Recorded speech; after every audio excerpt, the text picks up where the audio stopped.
Good morning, everybody. This is Rama on Writing, coming to you live from beautiful, sunny Sedona, Arizona. And today we are going to talk about what goes on the back of the book. Commonly, the main component is called a book blurb. And I thought I would change things a little bit, change things up a little bit. So, what I want to do is to allow you to unmute yourselves and to tell me what goes on the back of a book. And let's talk about that. What is your perception about what should be on the back of the book and perhaps why? So you are all able to unmute yourself. I think I'm gonna push the issue and have Tom Carroll unmute himself first because he was the inspiration for this. He was, we've just gotten Tom's book uploaded in the appropriate form up on CreateSpace, and he said, I don't like what's on the back of my book. I want to change that, and you can change this. This is the beauty about using CreateSpace. It doesn't cost anything to change stuff. And authors can't make up their mind or learn, along the way how things would be better. So the company is tremendous for that. So Tom, what have you learned this week on what goes on the back of a book? Well, it wasn't so much that I didn't like it. Reading it over, it simply didn't occur to me that the verbiage I'd used was rather pastel. And thankfully to CreateSpace, they had made available several articles about the importance of putting up really effective content back there, because that's the first exposure people have. I believe we're talking about an actual physical book now, but let's do talk about someone pulling your book down off the shelf. That back cover's the first they're going to see. If you have no credentials, if you've written a rather lackluster description of your book, chances are good they're going to simply put it back and reach for something else. So they have lots of recommendations as to what constitutes a good, strong book description as well as an author bio. And frankly, that's as far as I've gotten. In looking at their suggestions now, I'm digesting that and making decisions as to how to change mine. Anyone who goes to CreateSpace looks at their book, and frankly, it's been a mystery. I've gotten lost in there a couple of times, but it shouldn't take too much looking before you'll find the opportunity to change both book description and author bio. The third thing, of course, is tag words. And that's the name for it, isn't it? Somebody else chime in here. The tag words that we use that are picked up by the search engine, you actually have control over that. There's a little box where you can begin to add in the appropriate words that will draw people.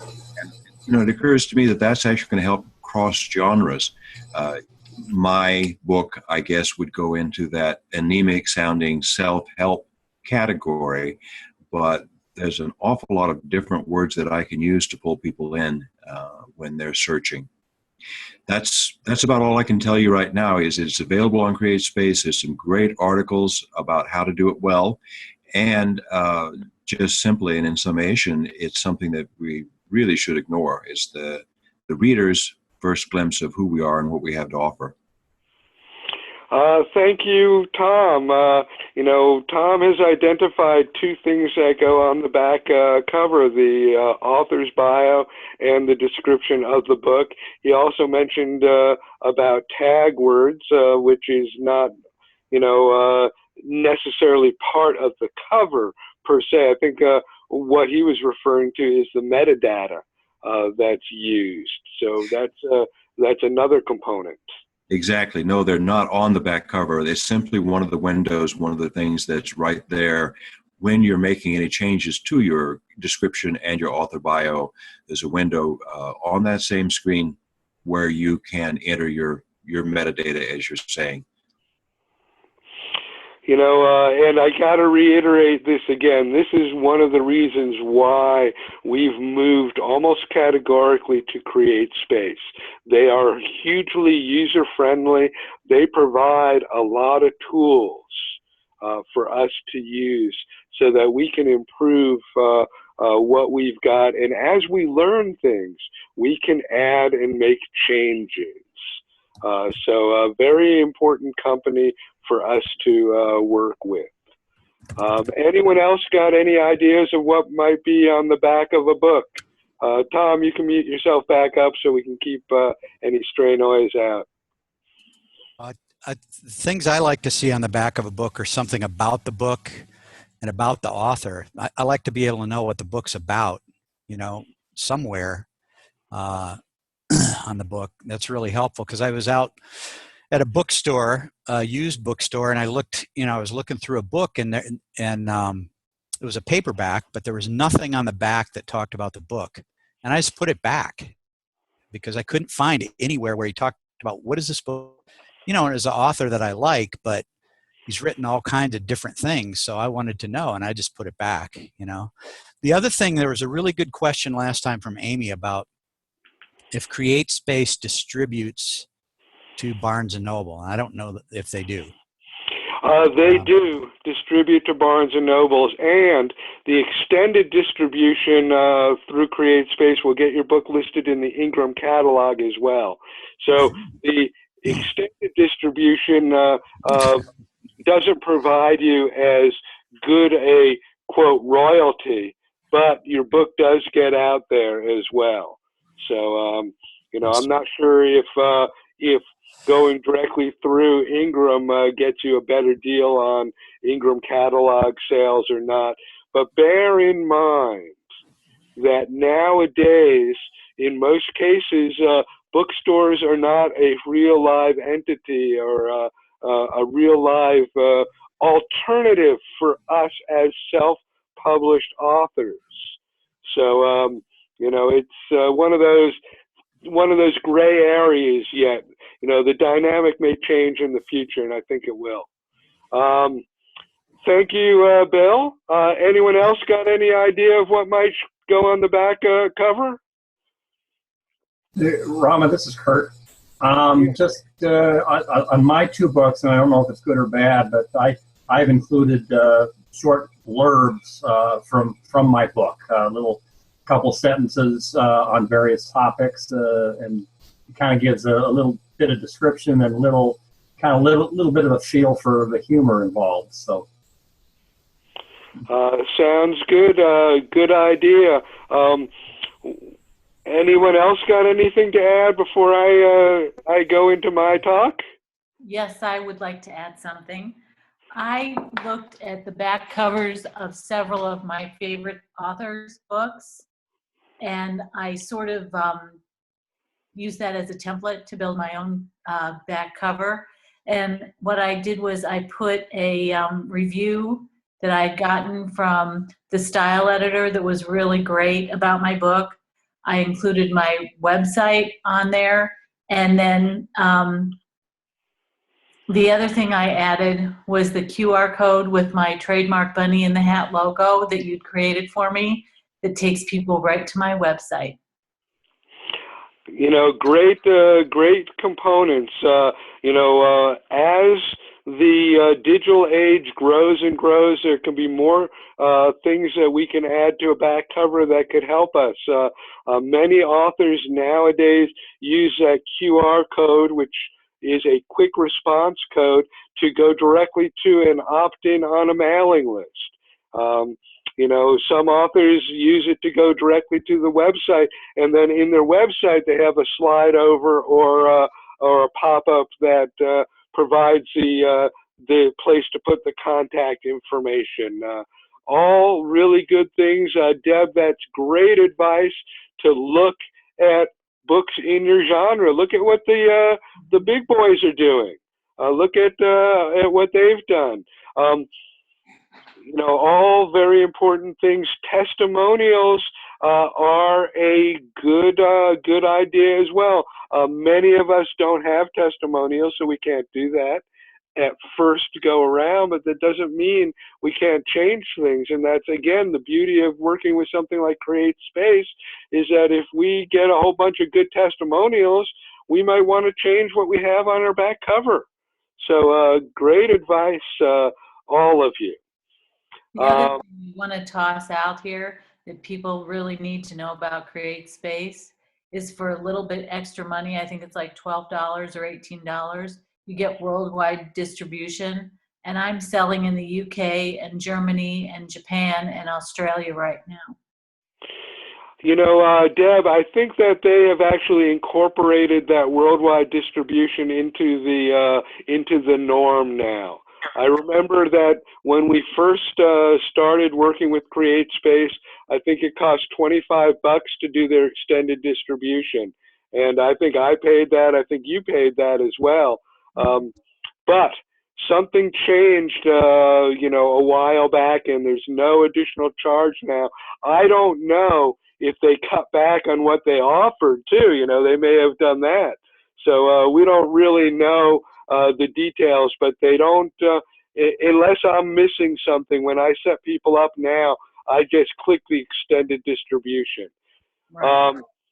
There is one other component for distribution now that you got me started here. If you use Create Space's ISBN numbers, they will run a distribution to libraries, but they don't offer that unless unless you use their ISBN number. And again, that doesn't cost anything, but it means that they will show as the publisher. And I don't believe that we'll have our imprint names. So, you know, I'm not sure, again, if that helps or not. You know, some of these things, you know, aren't necessarily something that we can actually take advantage of. They sound good, but will they ultimately lead anywhere? I don't know. Well, Bowker's and Ingram's does have distribution to libraries, so it's sort of like you got to fill in the holes with different people. Good point, and there are other companies that will provide distribution. You know, as we worked with Smashwords, they provide distribution on ebooks. So, you know, interesting point. There probably are a couple of other sites that we could list ourselves, you know, as a first person as opposed to a secondary type thing. Okay. Any other comments on what might go on the back cover before I get into my little talk? Okay, one of the things that nobody mentioned that was kind of obvious is that many of us put a picture of ourselves on the back. When I did my reading, they said that the professionals don't generally do that, but that could be something that you want. And I will tell the picture story about my cover, just you know, to show how blind we are. Well, I did submit a picture when I had my back cover set up. I figured that they would they'd crop it and put it there somewhere. Then they'd write the description, and they'd write the you know, about the author, about the book. And when I got my proof back, I didn't see that picture, so I figured that, well, I guess they decided not to use it. So a month later, I'm looking at the, you know, the PDF file, and I'm looking underneath the text, and lo and behold, my picture was underneath the text. So point being is that when we look at our proofs, we do not see what's there. That's why you know, it's great to work with a company like Create Space, because we can change things, and it doesn't cost us to do it. This is amazing. You know, for those of you who don't know what I'm referring to, with Ingram's company, whether you're using Lightning Source or Ingram Spark, every time you make a change and upload or re-upload a document, they want to charge you another $35. that can add up if you're going to make changes to your cover a few times. So if we wanted to put that little Amazon sticker emblem on the front of Deb's cover with Create Space, we can just do that and re-upload it. With Ingram, it would cost us $35 to do that.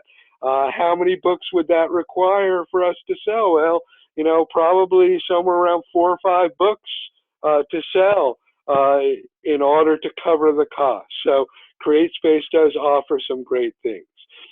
Okay, well, as I said, I had to take my girlfriend Abby down to the doctor in Phoenix yesterday, and while she was waiting and in the doctor's office, I decided I'd do some research on what goes on the back cover and why. So it goes to show that no matter what you're doing, number one, you can do things that will help your book. So if you're waiting, you can do social media. We pretty much all have smartphones nowadays. I don't go anywhere without my tablet. A lot of times, you know, laptops are traveling with us, so we can take advantage of our time. Okay, that's the first point I wanted to make. The second point was that, you know, I thought, well, if I can do this in a doctor's office, you know, maybe you'll be curious as to what I found. And I wrote down a lot of stuff. I was, you know, when you work on an iPad, it's not as easy to cut and paste things as it is when you use a laptop. But you can still do it. And the best thing that I found, or the cutest thing that I found, was this statement. And I don't remember who I'm going to attribute this to. So this is not Rama made up stuff, okay? Somebody came up with these ideas. I just cut and paste them into a document, and so I don't want to take credit for it. But writing a book blurb is a little like online dating. And I thought that was really cute because it is a little bit like online dating. So like your dating profile has to be engaging and alluring to attract passerbys, it has to stand out and convince people quickly that spending several hours discovering more about your book will be time well spent. In a short space of time, you need to create intrigue and mystery, but not give your whole story away. And you need to show a little bit of who you really are without becoming false and misleading. You know, I really thought that that struck home. That was really good. As I read through these articles, I did find something totally missing. Tom did hit on it a little bit with metadata, but I don't think that anyone hit the nail on the head the way I see things. So all that is fine and good. You know, when you're doing online dating, you're already in a dating website, and generally you develop a search by how close they are to you, okay? And then you read about them, and you, decide which ones are intriguing. As you can tell, I've been on online dating sites. I'm not sure if I ever found anyone that I got along with. I went out on a few dates, and I think that in many cases people are a little bit misleading on that. And that was one of the components that they did mention, over and over again, is that in our book blurb, we don't want to disappoint people. So we have to be sincere. We can't lie. Okay, you can on a dating site. You might not get a date. You might get a date. Who knows? The other component that I wanted to get to is that in our books, even though some people are searching for books on Amazon, a lot of us just do broad searches in Google for books. Okay, now in order to stand out on a broad search, what you need is keywords, okay? Our website is based on keywords. Our blog is based on keywords. So I think that it's important to utilize keywords in our write-ups on the back. Metadata may be very effective as well, but I'm not sure if that goes and helps us in the broad search in Google. Okay, so that was the component that I saw was missing in all the write-ups that I saw. I think that the assumption is that you're on a book site looking for a book as opposed to you're in the world looking for a book. And I think that we can't take that chance. We cannot take that chance and assume that someone's already in Amazon looking for a book. I think that we need to, realize that in order to be effective, we need to be able to generate a first-party search to our website and to our book. I think that's critical. I think that was left out, and I don't understand why. Maybe I'm missing the point, but I don't think so. And I know I'm no smarter than these people, but they missed a key component. They walked around it. Okay, they walked around it. They said that, well, you will want to make reference to your genre. Okay, but genre is a much broader category than a keyword within a genre. So I think that I would update what they said to include keyword structure within the genre. I think that's really important for us. I think that will give us an edge, and I think that if we neglect to use that, we're going to miss the boat, and we're only going to extend our footprint so far. Okay, so I'm going to start reading a few things here. And again, this is not stuff that I made up, so I really want you to understand this is stuff that's available to you.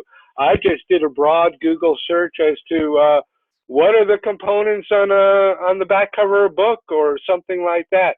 I really want to stress that Google will help you sort out anything. I get a lot of authors that email me and ask me questions that Google can answer better than I can. So I want to cut down my workload and give it to Google and say, hey, most of the questions that you have, Google will answer better than I can. Okay, some of them not. They miss the keywords. Okay, so we already talked about the fact that we don't want to deceive anybody with the information that we have on our cover. So I want to start with that.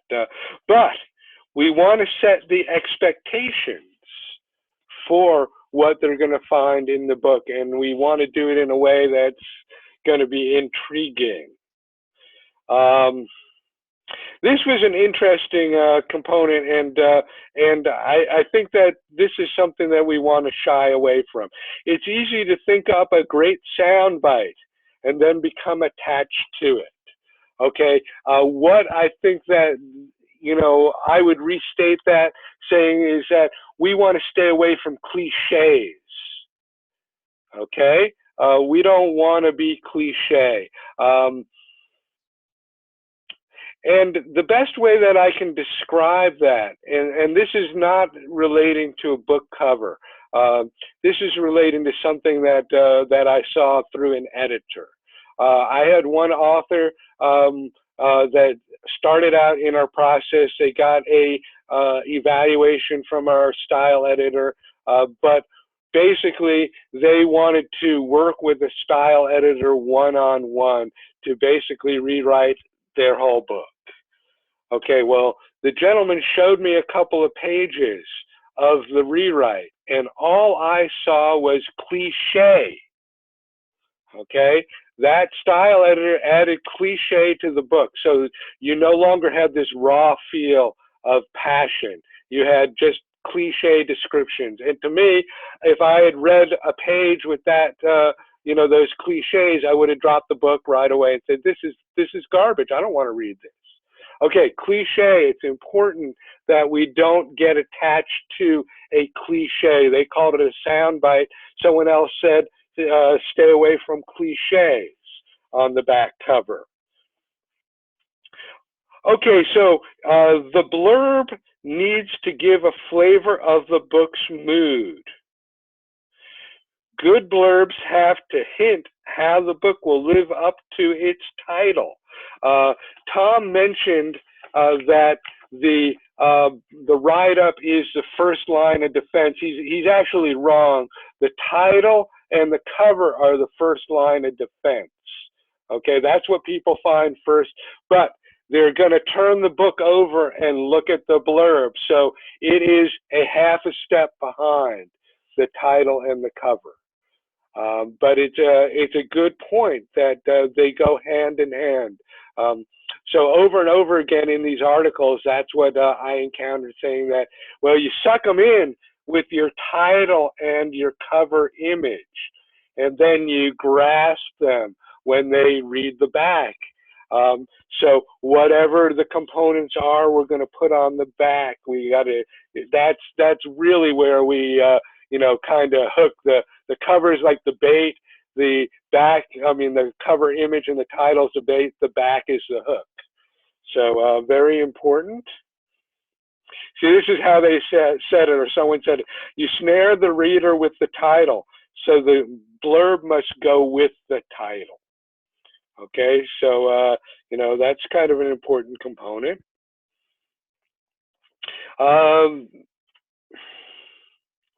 Push the right buttons. So what that means is that we have to know who's the reader for this book.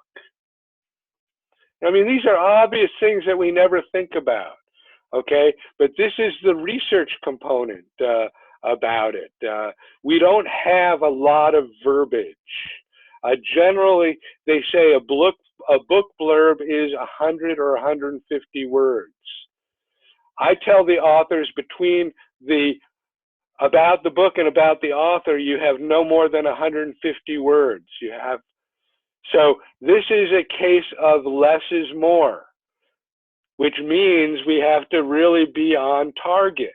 We can't have wasted words, and we can't use cliche words. I was working with a gal, and she had all this stuff written for the back cover, and you know, I looked at it, and you know, I wanted to throw the whole thing out, but I couldn't do that. You know, she's not a, number one, she's not a publishing author with our program.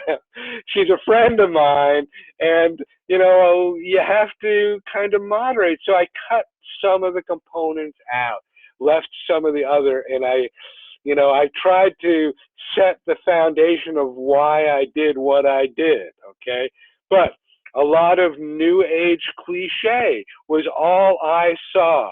And, you know, important, gang, a lot of us are writing self-help books which are, you know, kind of new agey, okay? New agey is a cliche, mind you. Okay, self-help may be a cliche.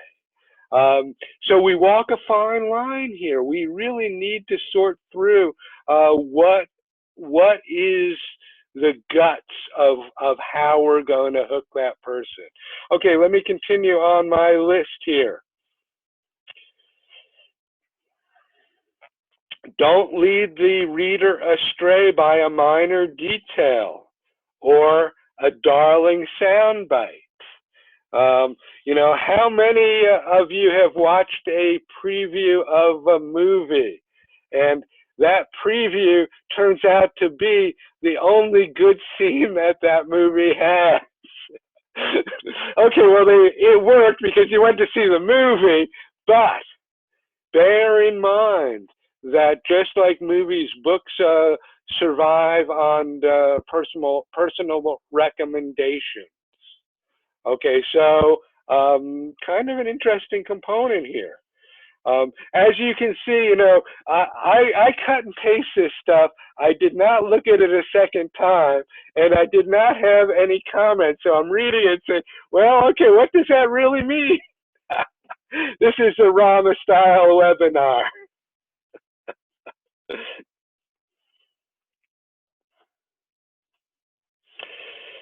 So let me continue on. Again, somebody's talking about the title does some of the work, but make sure that the blurb and the title fit together. Interesting. Okay, well, here's something that we as authors forget. Most of all, enjoy it. So enjoy doing this, gang, because if your joy comes through your words, people will pick up on it. And in writing the book, remember this. In revising it, really remember this. In publishing, yes, remember to enjoy the process, okay? All that filters in, gang. I mean, talk about new age stuff. This is new age stuff, okay? So we do want to make sure that we enjoy it. So the rest of that sentence, most of all, enjoy it. We're all story lovers at heart. Blurb writing is still storytelling. Gift wrapping your book for new readers. Once you get the style in your head, it's a lot of fun. Okay, so it goes back to what I say all the time. We are content providers. Okay, well, let's make sure that our content is fun, that we enjoy doing it, because that will filter through. If people sense that you are enjoying what you're doing, you're going to attract people. You're going to attract people with that, beyond material world stuff. Okay, some of us are really new age, some of us aren't. One of the books I listen to a lot is a psychic detective series by Victoria Loray.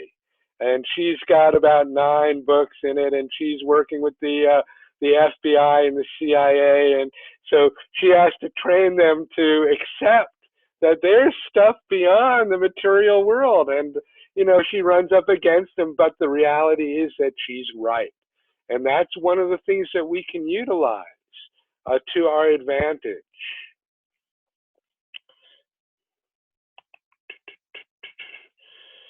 Okay, going back to the online dating, make sure that there's more than just surface appeal. Okay, and I think that goes back to cliche again. If we live in cliche, then we miss the boat.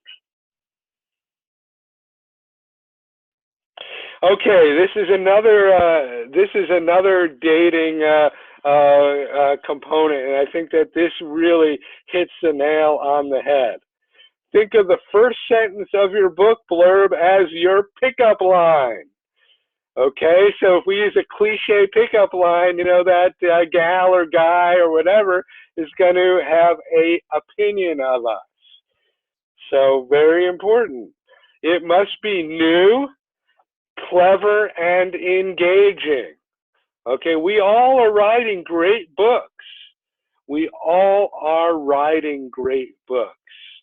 We just need to, kind of dissect it. We need to show that it's new, that it's clever, and that it's going to be engaging. And of course, we only have 4 sentences to do this with, gang. So let's dump the cliche, let's dump the sound bites, and let's get real. Okay, so many authors are writing a memoir, writing a novel. I'm not sure exactly if this fits your bill, Curtis, because you're, but if you, look between the lines. Okay, so you might decide to introduce your main characters by focusing on a precarious predicament in which they find themselves. Okay, so Curtis, you have to read through the lines here because you're talking about the Democrats or liberals. Let's put it that way.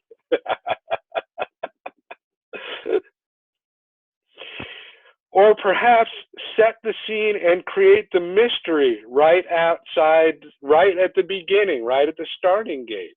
Okay, you're looking for the hook here.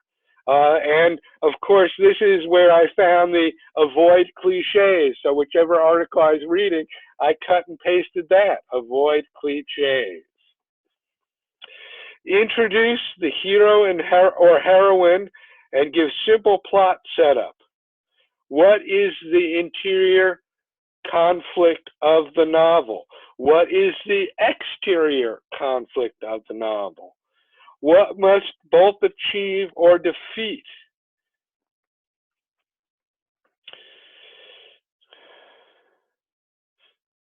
Okay, and I think that this goes back to something I said earlier. Know what your readers want to know about your book.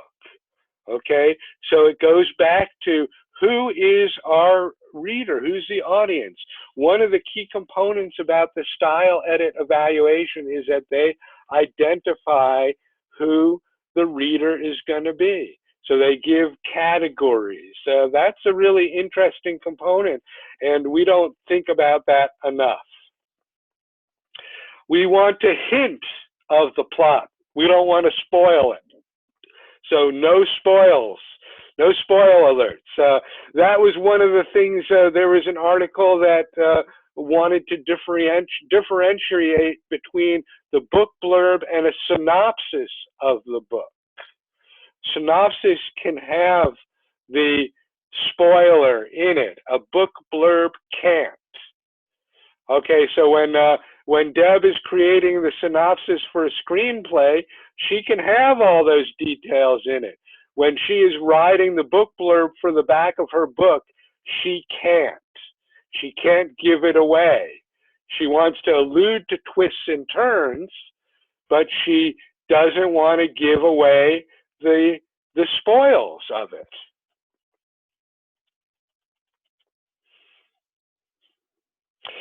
Okay, this was going back to the genre. The use of words that evoke images and resonate with the reader of that genre. Okay, you know, that one does affect you, Curtis. You know, very, very important for all of us. And I think that we all miss the boat many times with our book blurb because we're not looking. Who is the reader? We're writing this because we like it. It sounds good to us.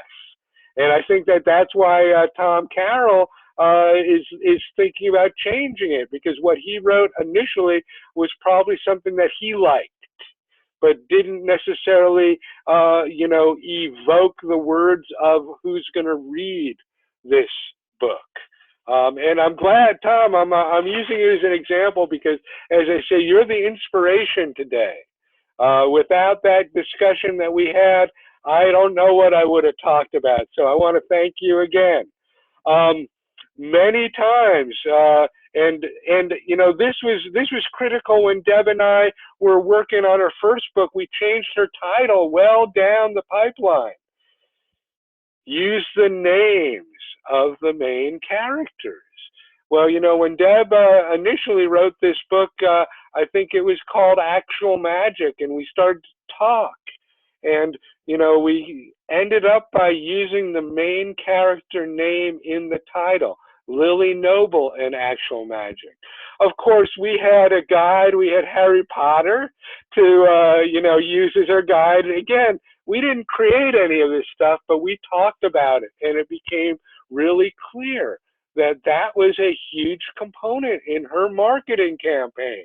Well, you know, no reason why we shouldn't use the main characters on the back. And again, Curtis, so this gives you, you know, a way that you can say how screwy the liberals are. Okay, that's not it's not out of the realm here. Okay, very important. Again, the idea of the setting. You know, that could be very important.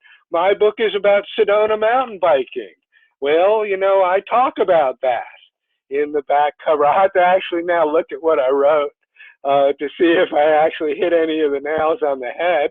But, you know, interesting. hint of the mystery that draws in the reader. Okay, mystery could be a broadly used term here. Okay, because, we all have something that we're offering. We want to kind of draw in the reader with that.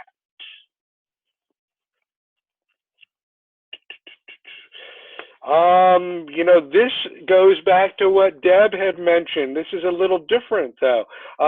But this may apply to book number 2, Deb.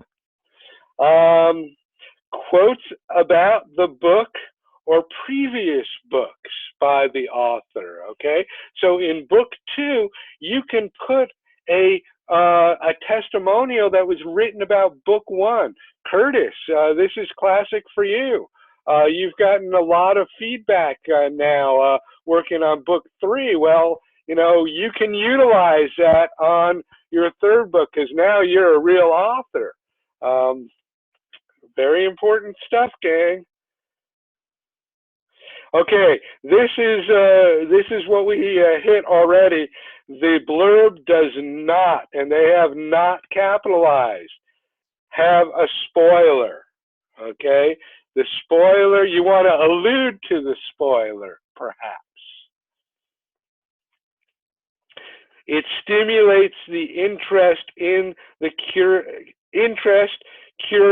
curiosity, and whets the reader's appetite to buy or read the entire book. Okay, this is pretty important. We want to whet the appetite. Okay, this is actually a 5-point that we hit already. First, you must determine the market of your story.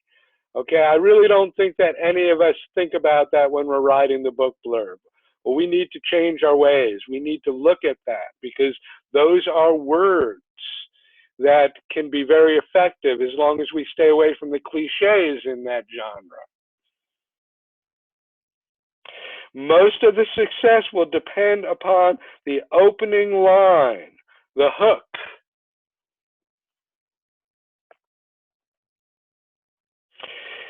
Write the blurb in a way that shows the reader how you will deliver. So your style, okay? Your style. This isn't my style for your book.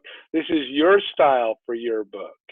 I hadn't even thought about that, but, we all have our own style. Let's make sure that it shines through here. Because that's gonna attract our audience. Okay, and with a reason for the reader to buy or read the book. It could be in the form of a statement or a provocative question.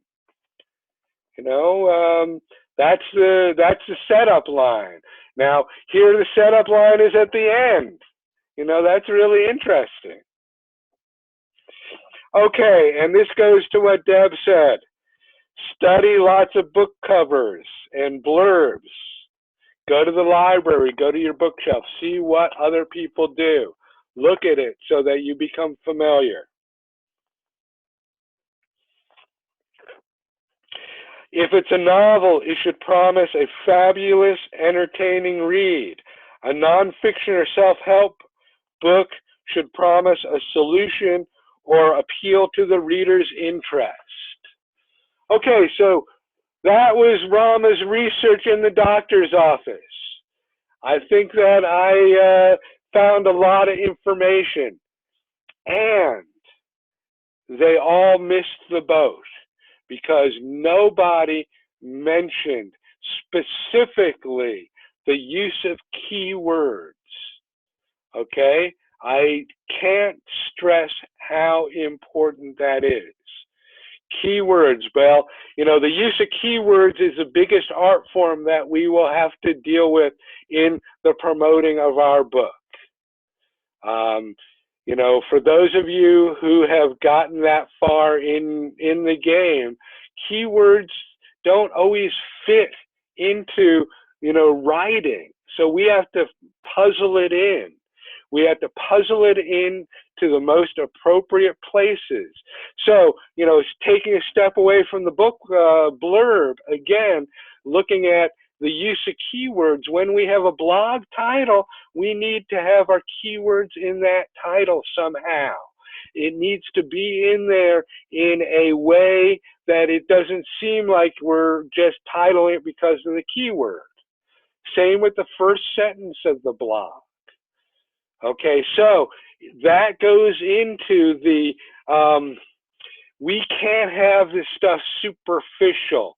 That's, you know, talking about no cliche. Cliches are superficial. We need to be, you know, this is the art form here. You know, this is the culmination of the art form. Okay, so we have a great cover, we have a great title, we have a great book. Now we need to have that great back cover. Now, we've talked about the book blurb, but we haven't really talked about the author component on the back. All these components, you know, work with the author write-up as well. You know, keywords, testimonials. You know, if somebody has used a testimonial, there's no reason why we can't manipulate it a little bit.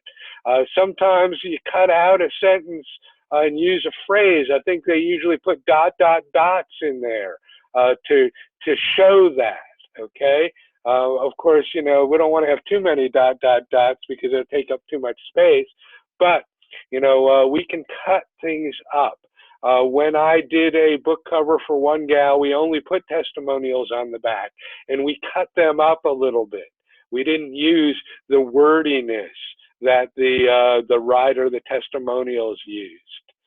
Okay, now testimonials don't really have that. We don't have the use of testimonials necessarily on the first book. So you authors that have book number 2, book number 3 in the works, and now you're thinking book covers, think about using that. Okay, this is an opportunity you haven't had before. Take advantage of it. Now you're a solid author. You've got, you know, more tools than you had prior. Well, gang, it has been an interesting conversation on book blurbs. I learned a lot. And I saw what was missing in what was out there. So, you know, I cannot stress enough that you need to use your keywords. And I want to thank Tom Carroll once again for 2 things. One is he talked about metadata. Okay, that's not on the book itself. That's in the create space information. I didn't even know that they had that, so thanks for pointing that out, Tom. And thanks for being the conversation this week that gave me a new topic to talk about, because I really had no idea until that conversation that this is what we talk about this week. So you authors are my inspiration for these webinars. That's why I don't have any problem speaking to you on the phone, because you give me good ideas. Thanks, everybody. I'm going to go play the rest of the day. I hope that you do yourself, and if you're writing on your book, do it in a playful way, because that really is important for us. Tom used to say this an awful lot, and I haven't heard it at the retreats. You really need to enjoy this process. And remember that. If revision is non-enjoyable, then, you know, you're not going to want to write book number 2. So, you know, make it fun, whatever you have to do. Sometimes a martini may help, you know, or a chocolate brownie or something like that, you know. So whatever it takes for you to enjoy this process, let's make sure we all enjoy it. Everyone have a great weekend. I will be back being in 4 places at once next week. And I say 4 places because I will have 3 rooms up for the remote. And I will be doing my webinars with those up as well. So it'll be an interesting scenario, what gets turned off when. Take care, everyone. I've enjoyed this week. Everybody have a good weekend.